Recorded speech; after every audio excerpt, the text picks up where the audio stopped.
Hey friends, welcome back to another episode of Trades Talk. I'm your host, Justin White, and today we have a special guest in the studio, Ken Thomas with Envisor Consulting. We're going to be talking all things landscape, all things growth. We're going to be talking a little bit about M&A and that whole trend in the industry, but let's get to it. Ken, welcome to the show today. Thanks so much, Justin. Great to see everybody. It's good to be here. Thank you. Awesome. Well, it's good to have you here. And we're recording this a week after Elevate, where we got to spend some time together talking shop and hanging out with the movers and shakers of the landscape industry. I'm going to start right there.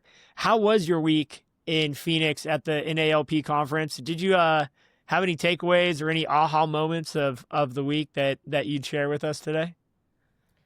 Well, not really anything profound, but we had a great week. Got to see all of our friends and clients and past clients, and just catch up with all the folks that we've known in the industry for so many years.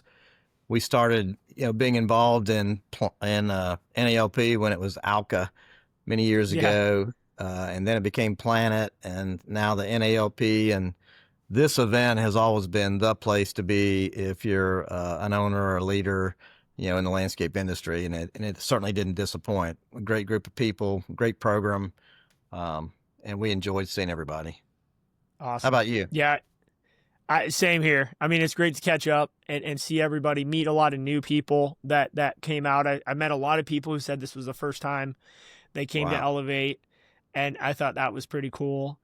And it was also, in a way, I got a little starstruck, I'll have to say. I was walking through the conference floor and I kind of bumped in to someone. I looked over, it's Richard Sperber, and we went on to have a great conversation about disruption and about all that fun stuff. And then I later on I bumped into Frank Mariani and then Tim Portland, and it's one of the only conferences in the world. I think it is the only conference in the world where you could bump into those guys and get 5 minutes with them about what's going on in the world of landscaping at that higher level, that, multi-hundred million, billion-dollar level.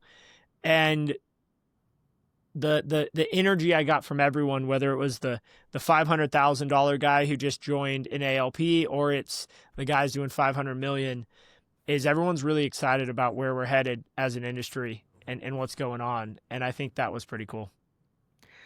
That is cool. And the three guys you mentioned, are really typical of the owners and leadership in our industry. These guys have always been giving, and they've always given back. And I can remember, Frank Mariani inviting me and my team up many years ago to his operation in Chicago, and took us out to Little Italy and dined us like he had known us forever. Just fantastic guy, totally original. Tim Portland, Richard Sperber. Yeah, those are some giants, but genuine people.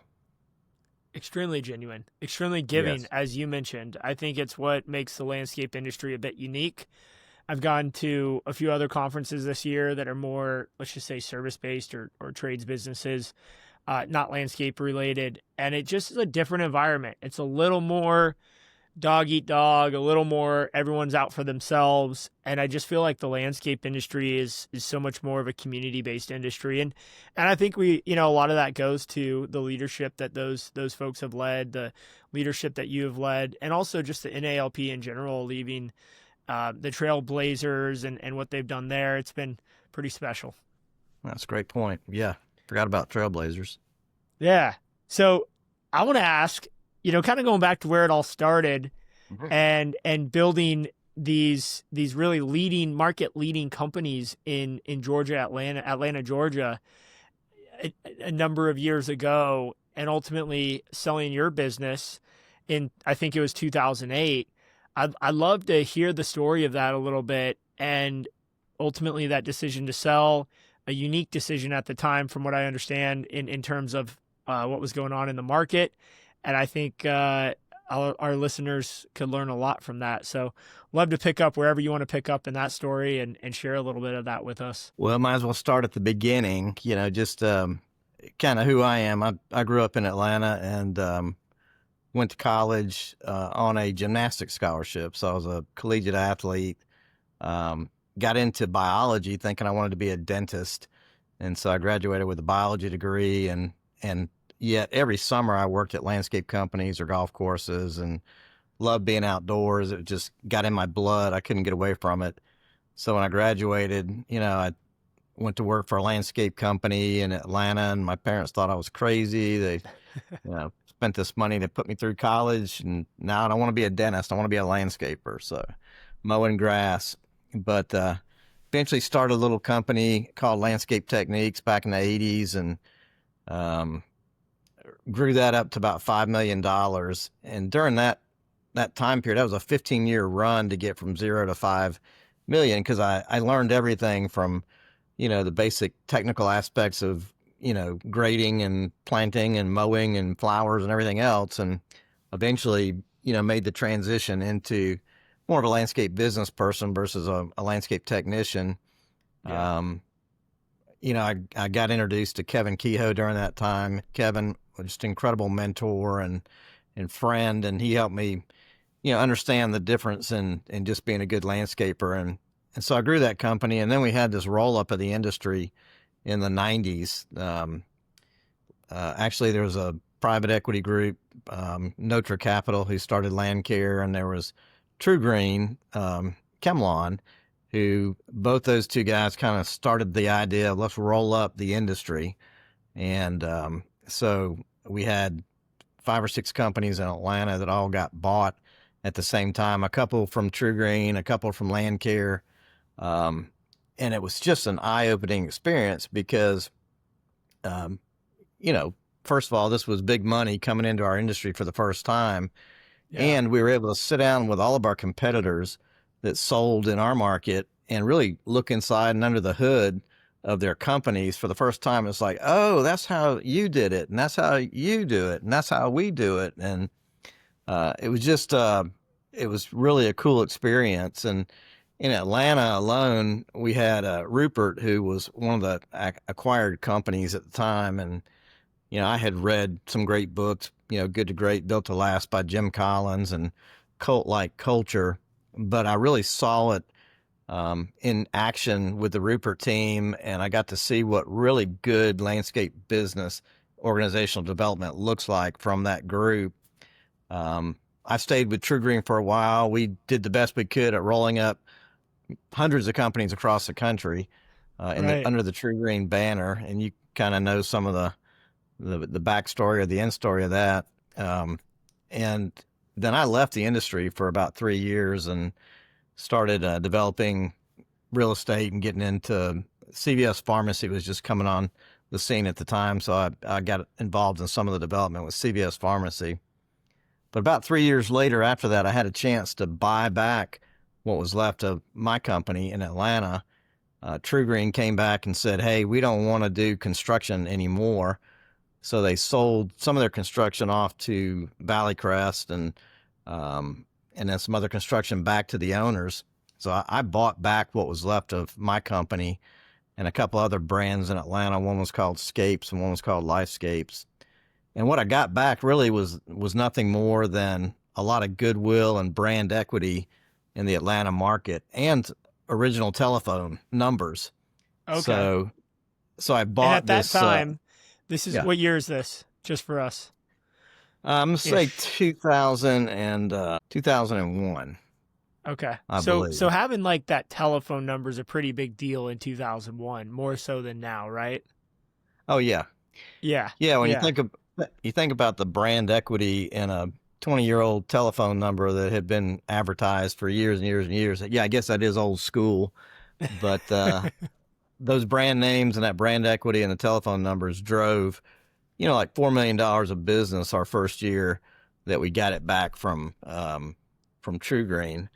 So it was a good deal, and I was able to kind of bring the band back together and go for another run at it. And so we built Scapes Landscape in Atlanta and grew that into a $17 million company. And by that time, there were more buyers in the market, but they were still pretty much industry buyers, like companies. They weren't private equity. So eventually I became friends with the folks at Valley Crest and had an opportunity to turn that second company to them and learn more about the big business of landscaping. Valleycrest at the time was about 800 million. So I guess I got my master's or my doctorate at Valleycrest for a few years. So, Wow. yep. Wow. So that quite a journey. You thought you were out of the landscape industry there for a few years, and then it pulls you back like it does many people. It does. I'm an entrepreneur at heart and love building an organization and truly missed it. So, Yeah. And so you came back, you had that opportunity, built it back up, sold again. And did you at that point stay in Valley Crest for a number of years? What was kind of the process after that? yeah, it was a unique time in 2008 when we had the Great Recession. And I had sold in 2007, and Valleycrest was a strong construction organization at the time, and they lost a lot of construction work due to the economy. So they had a big initiative. We got to make more gross margin, and we got to sell more commercial maintenance.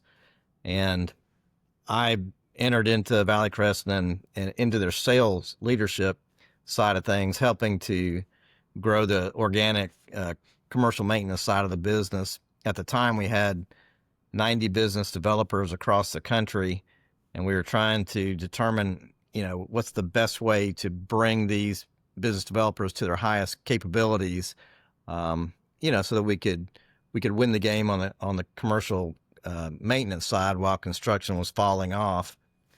So it was great. So I spent 3 years with them in sales leadership, and really got my first real education in business to business sales, door knocking and cold calling and quotas and close rates. It was good.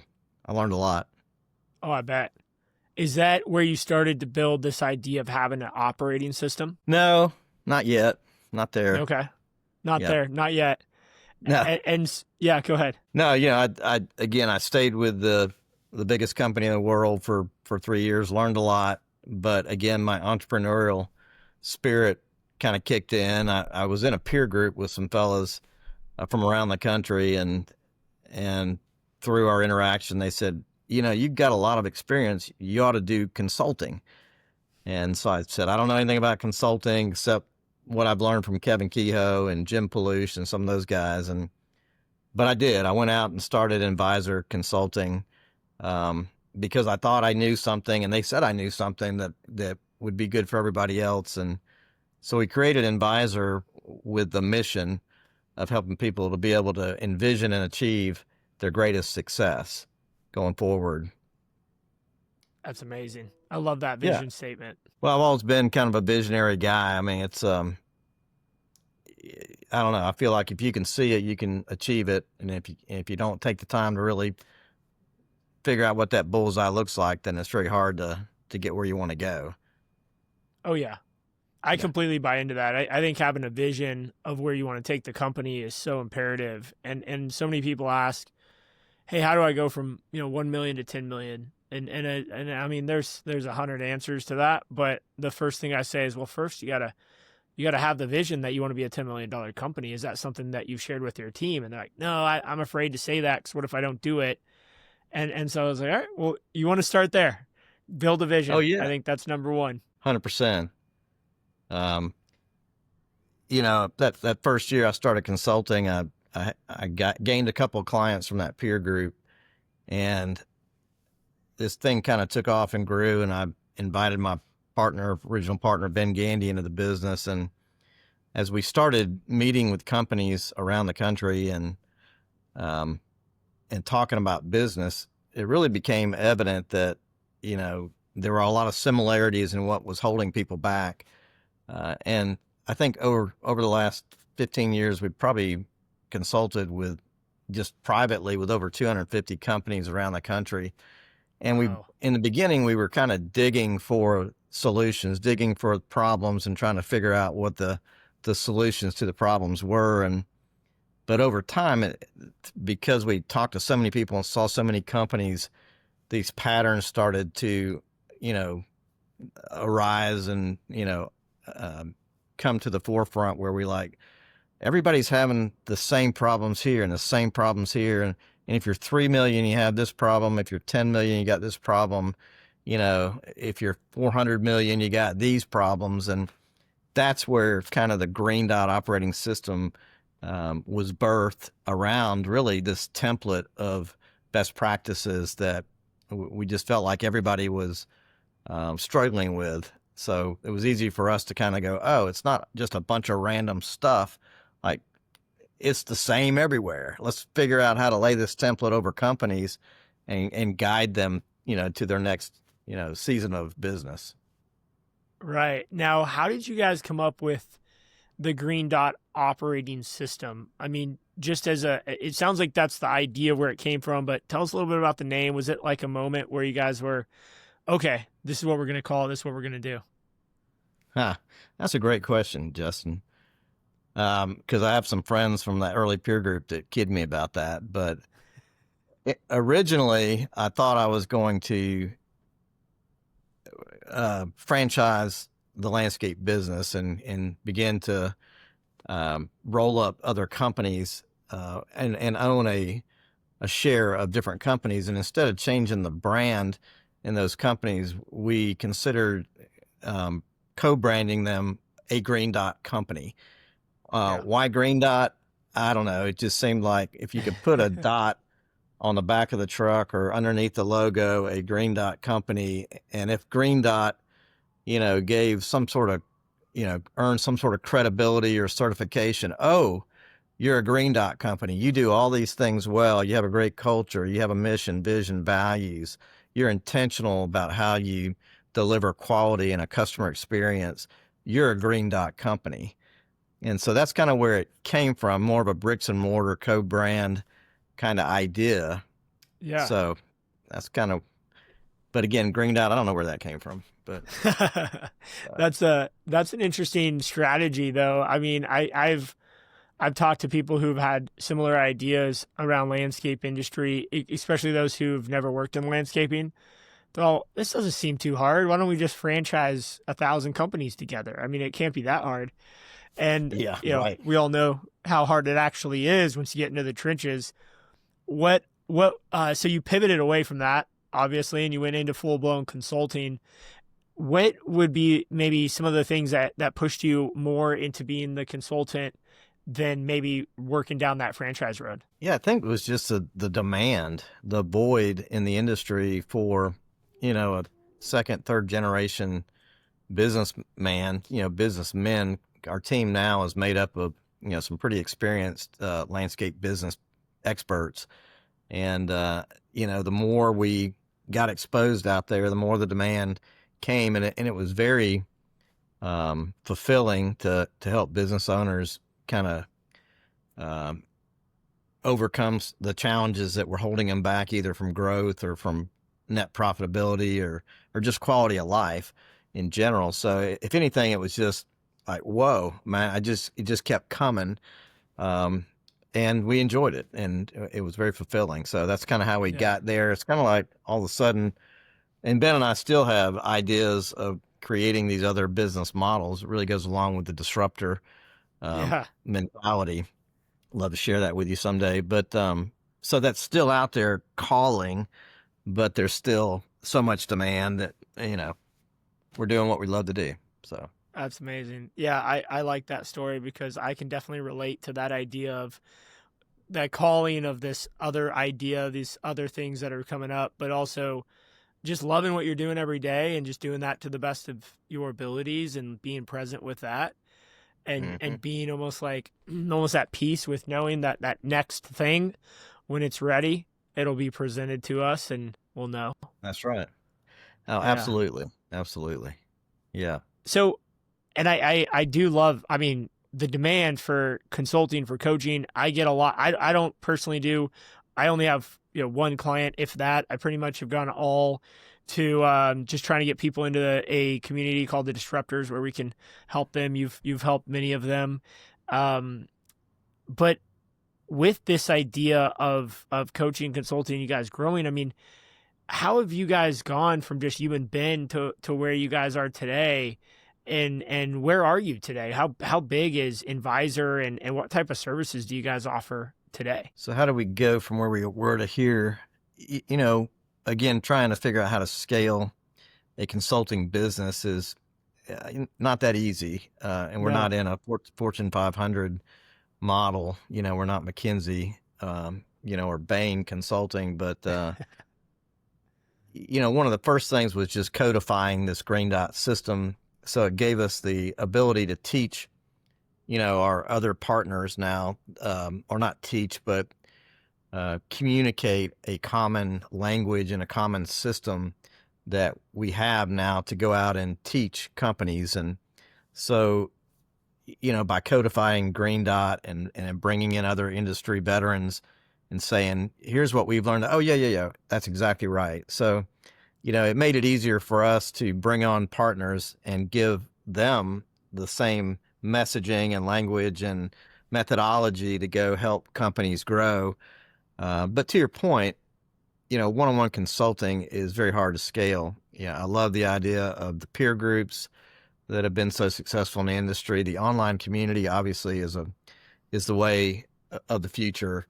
We're learning how to leverage our content more than our time as we go forward. So as we evolve Envisor to the next season and maybe leave our legacy in the industry, it's taking the 40 years of landscape knowledge that's been documented into training material and presentations and video, and repackaging that, and hopefully making it available to the industry in a community model, or teaming up with other community models that are out there. But so I think that's our future is not so much one-on-one. It's more speaking, educational, distribution, finding that distribution channel that that touches hundreds of thousands of people versus hundreds of people. So Yeah.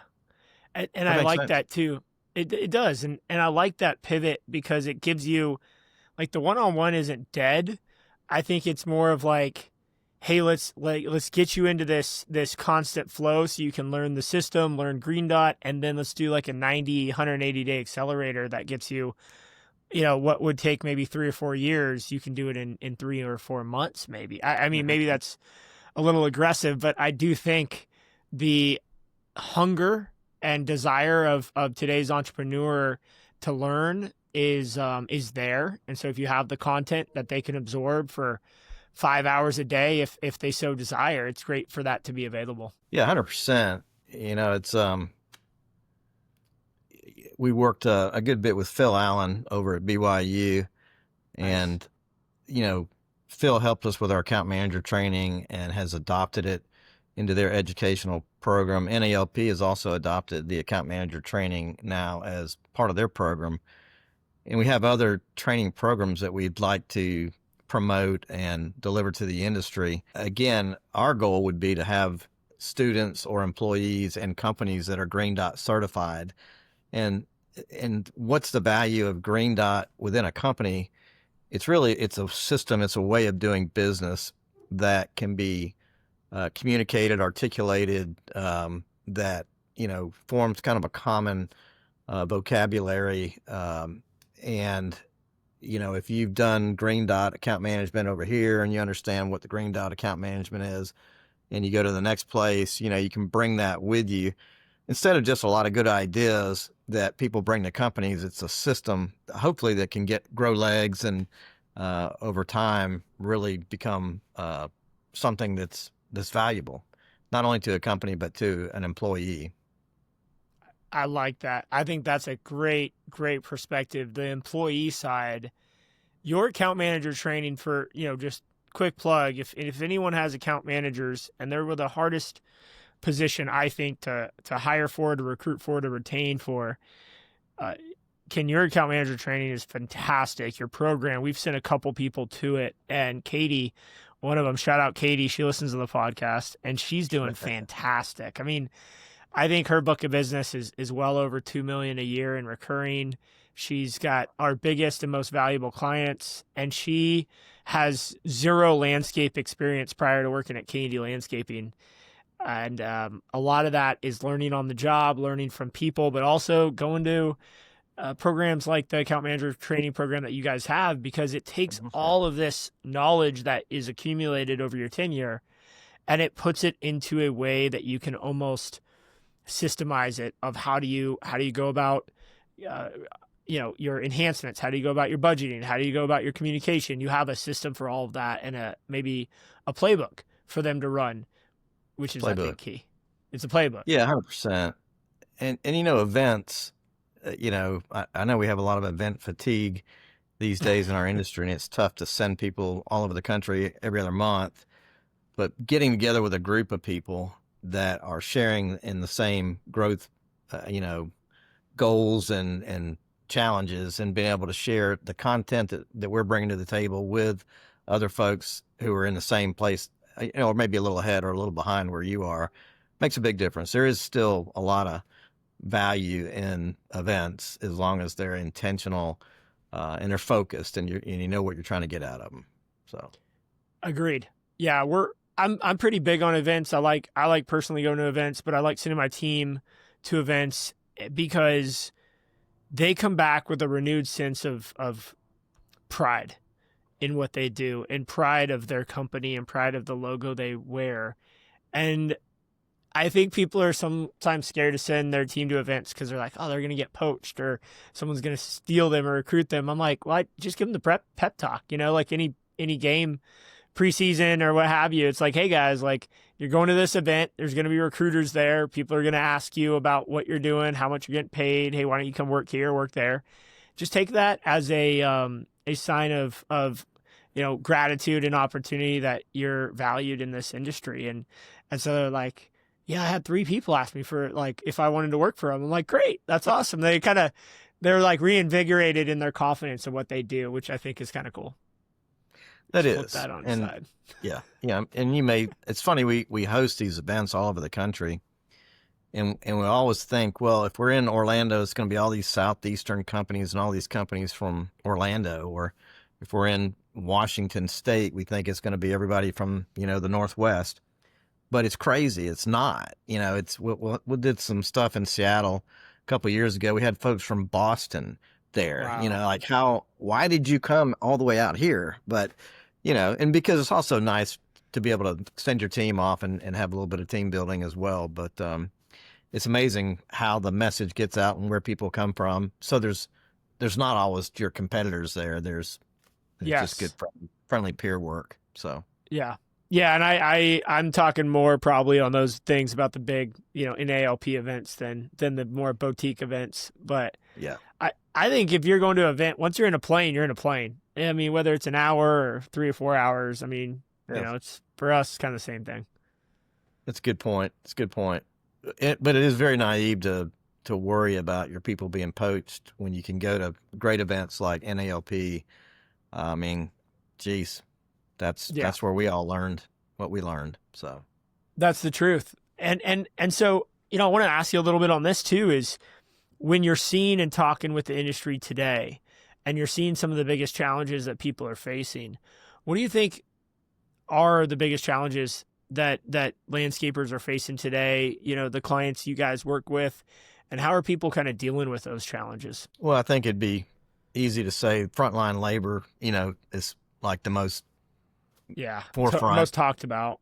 Yeah, but it's labor, it's employees, it's talent at all levels. Obviously, if we master the technicians that are out, the craftsmen doing the work, that's one thing. But we've got to master the business development side and the account management side and the human resource. And our industry is so much more sophisticated than it was when I was growing up in the business, and I'm glad for that. And to your point earlier, our account managers didn't grow up in the field, learning basic horticulture and running a mower for 10 hours in 100-degree heat. They may have come with a college degree in a program and worked a little bit in our industry. They may come from the hospitality industry. Our B2B business sales folks may not have any landscape experience. So the biggest challenge is understanding who are the people we need to win the game, to grow our business, to be more productive, to make more profit, to deliver a better customer experience. Who are they? What's their role? Where do we find them? How do we train them, into that role? I think that's always going to be the biggest challenge. And It's another reason we really believe that as a company scales, you really got to specialize roles, so that you can get really good at what you do, and focus on that versus focusing on wearing, 10 different hats. But one of the areas that I think besides account management, is the business development side of things, where we're trying to go out there and compete, head to head, in very competitive markets with the biggest landscapers in the world. So you got to be good, you got to be better, and you got to know your game, if you're going to go out and compete with those guys. So talent. Absolutely. Yeah. Talent. 100%. Yeah, I'd agree. I think that's a make it or break it kind of thing. And so in terms of account manager, business developer, operation manager in a maintenance company where, sometimes those three positions are rolled into one, and the account manager is kind of responsible for BD work, for running and managing accounts, and then also managing 4 or 5 crews. What's your take on kind of that org chart? Do you like to have more dedicated roles in each one of those lanes? Obviously, assuming that the profitability or the total revenue generation is there to afford 3 roles, would you rather have the split out? In a perfect world, sure. There's transitional times in business where your account manager is going to manage crews, and there may be good reason for that. Residential, sometimes it makes more sense to have a dual role, managing crews and managing a customer, just because communication is so important and decisions have to be made really quick. Also on really big accounts, a lot of times, maybe it's over $1 million, maybe it's a $2 million account, those actually exist out there. Your account manager might also be the on-site production manager in those cases. So it's not black and white all the time, but I think if you can find people that are wired to do this and put them in that lane, and other people that are wired to do that and put them in that lane, especially between ops and customer relationships. My goal would be, as a company, surpasses the 15, 20 million mark, to have some pretty specific lanes, that we can also bring in bench, underneath, leaders in those roles, so that you're beginning to groom the next leaders, whether it's business development or account management or production. So if everybody's doing everything, it's very hard to bring a new person in and go, all right, you're going to do everything too. Yeah. Well, where do we start today, boss? I don't know. Let's open the door and see what hits us in the face. Right. What fire do we have to put out today versus here's your job, here's what you're focused on. Right. That's right. I have a question that's kind of off the wall, but how much have these challenges changed from when you were running your business in 20, 30 years ago? Well, I think it's really the evolution of the industry, and because, I started out mowing grass, and we didn't even have account managers in our business in the early days, because the people that were mowing the grass would go in and talk to the customer and say, hey, we're here. Is there anything else you want us to do? We're done. Here's a piece of paper that says we were here, just in case you don't know. So it was very organic and very simple. But as our workforce kind of evolved, and we had more and more Latino speaking people in the field that were doing the hard work along with us, we needed to add account management in between the customer and the field, because there was a language barrier, so that it was not as easy to go in and talk to, Patty in the office anymore. So I'm going to be the account manager. You guys just do all the work or the hard work, and I'll go talk to Patty. So these tiers or layers began to develop, over time. And now we don't have as many people talking to Patty that actually did the work. So, I think the evolution is in our frontline workforce changed kind of how we had to structure, the organization. And now we're trying to get a lot of those guys and girls that are doing the hard work in the field to become leaders and managers in the operational side of things. And that's a very logistical, complicated piece of our puzzle is how do we go out and do work, productively, safely, with high quality every single day.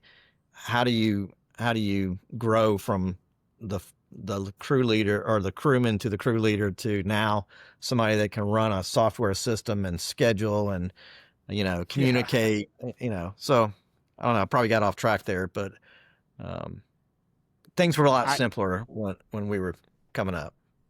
Yeah. And I can almost like kind of see the transition happening.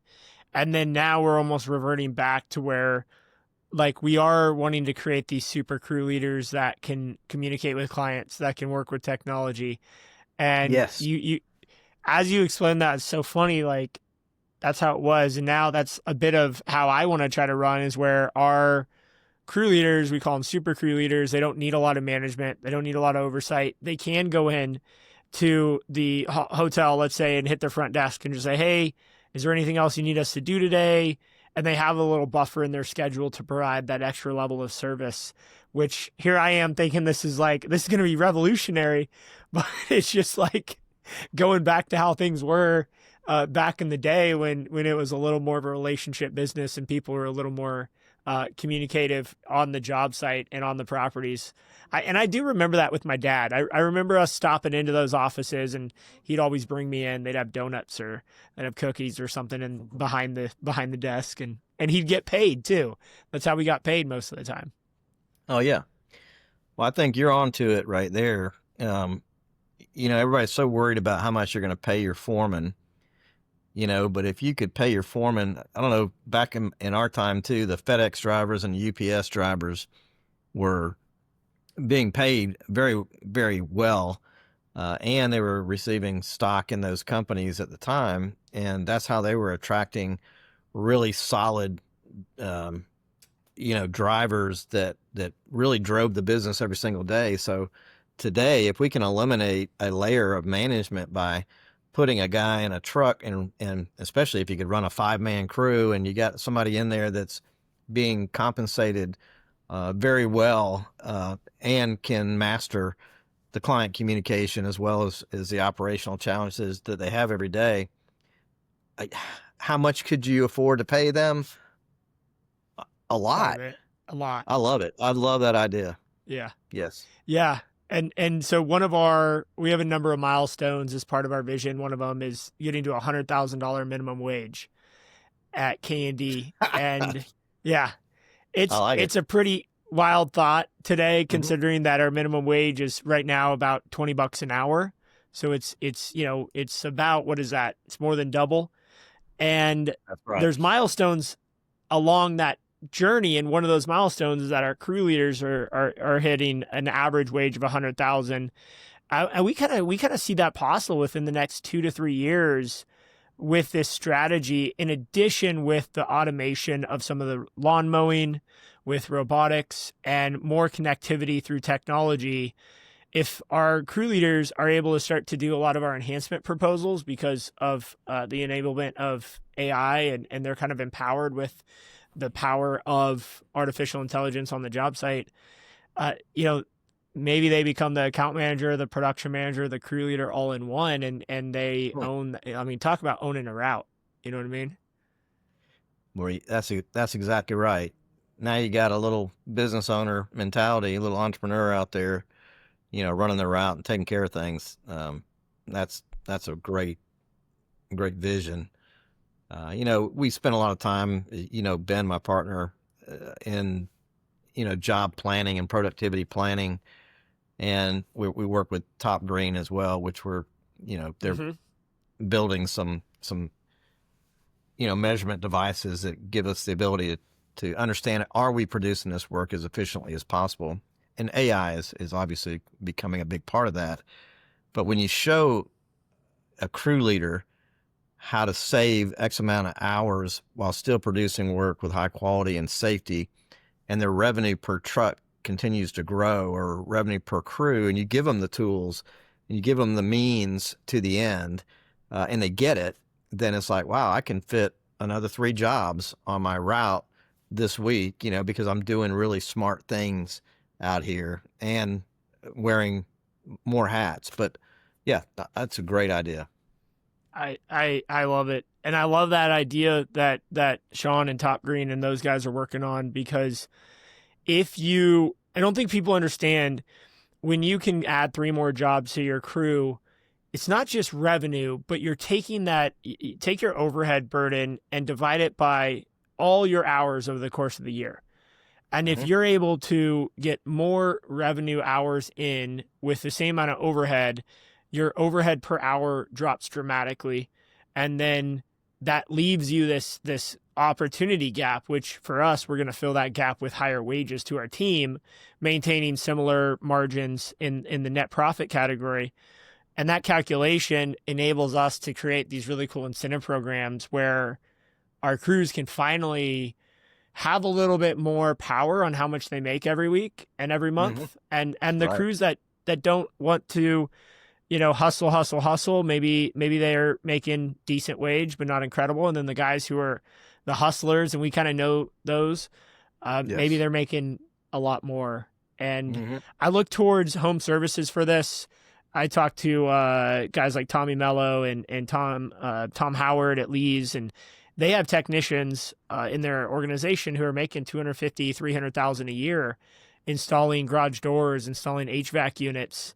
Now, not everyone's making that. There's plenty of guys making $60,000, $70,000 a year doing the same thing, but it's pay for performance. And they just say there's certain people out there who are just going to get out and they're just going to hustle harder than everybody else. So I think you create a environment that attracts those type of people, and you start to really create a really exciting movement in the industry, which leads to more financial security in the frontline workers, which I'm a big advocate for. Man, that's inspiring, really, to think about how we're going to get the next gen into our industry. Well, they got to be able to see the earning potential, number one, even if it's hard work, the earning potential is there. And then before you know it, and you're one of the younger guys, there's social media, there's people that are showing other people what a great industry we're in. They're excited about what they're doing. They're winning the game, and it becomes an attractive industry again, which it's like any other service trade right now. It's very hard to get young people interested because they think it's, you can't make any money. So yeah, and I think no one wants to talk about the money in this industry.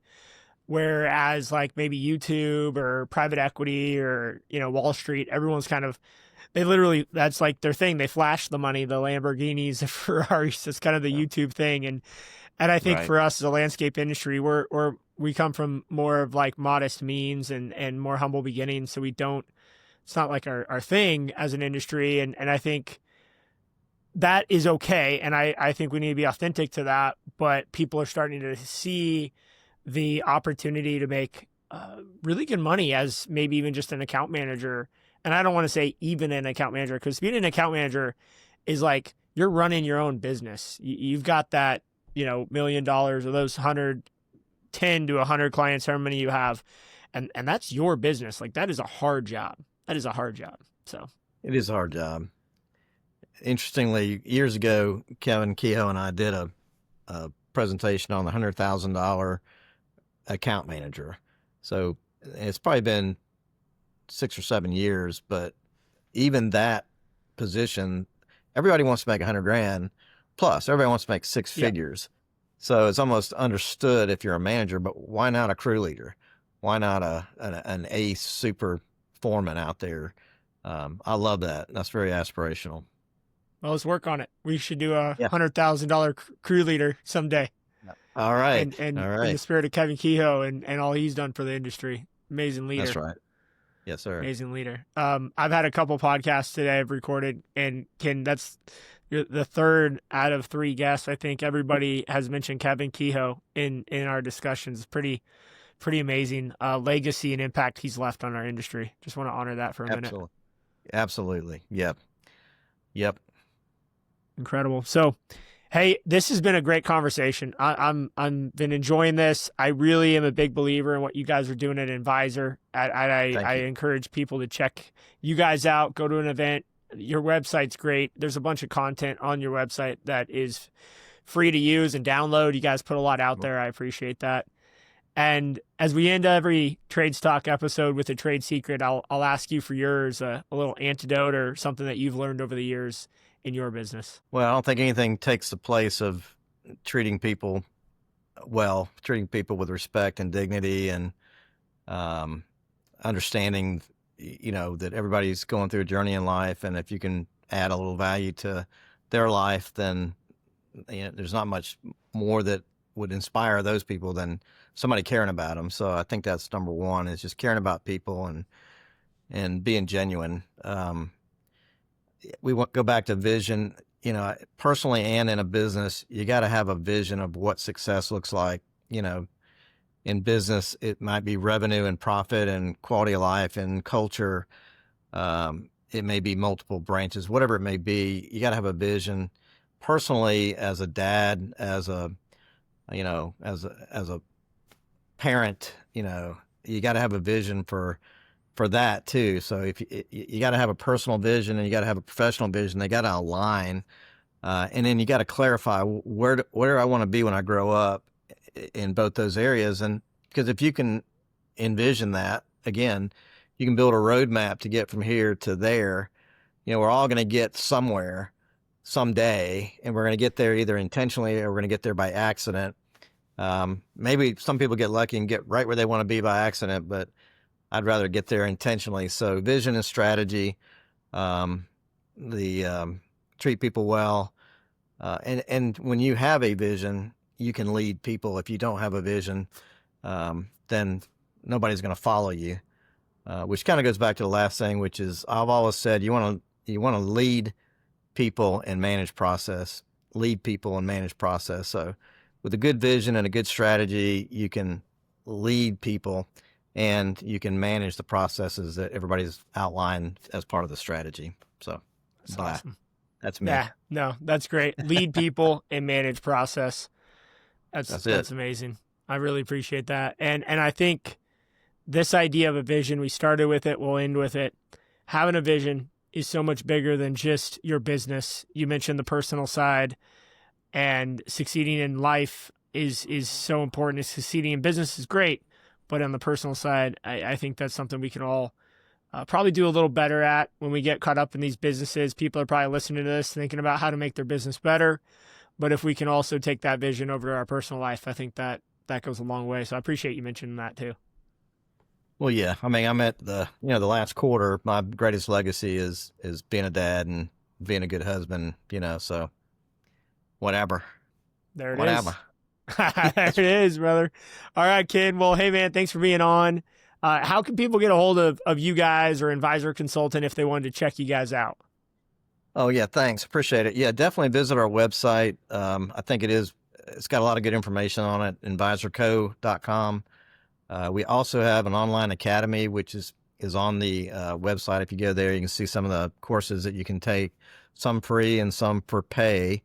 Also, we have an events page. We've got some great events coming up in 2026. We'll have 2 account manager trainings and a business developer training. And if I told you all the information, you'd forget anyway. So go to our website and look at our Learn section and check out our events.